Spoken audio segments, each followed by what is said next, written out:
Collaboratives, or groups of artists working together with interdisciplinary teams, are one of the defining characteristics of the new media genre.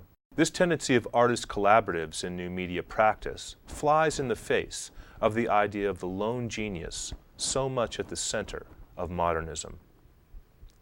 Some collaborative partnerships are long-term, while others are put together temporarily for specific projects.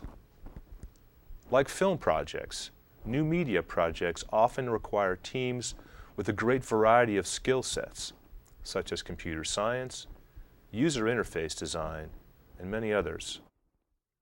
One example of a collaborative new media group project is Radical Software Group's Carnivore, which was created by a number of computer programmers to sniff network connections and display that activity in a variety of ways designed by user interface designers invited to collaborate on the project. Working in collaborative groups for whatever reason naturally calls on strategies that cope with the collective nature of authorship. Some groups, like the Bureau of Inverse Technology, Fake Shop, Institute for Applied Autonomy, Mongrel, and VNS Matrix, work under pseudonyms, while others like RTMark identify themselves with pseudo-corporate style branding that is intended as a commentary on commercial or business culture. Participation.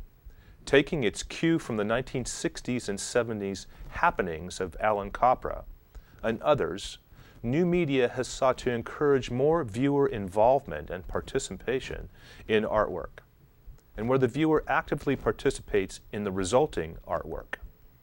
Examples of this kind of work are Jonah Brooker Cohen and Catherine Moriwaki's Umbrella.net, and Golan Levin et al.'s Dial Tones, a telesymphony, where audience members interact but don't change the work or leave any individual trace, is another variation of participation-based artworks.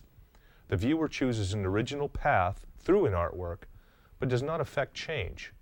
A good example of this is done on the web by Olia Liliana's My Boyfriend Came Back from the War. Visitors click through a series of frames on a web page to reveal images and fragments of text. Although the elements of the story never change, the way the story unfolds is determined by each visitor's own actions.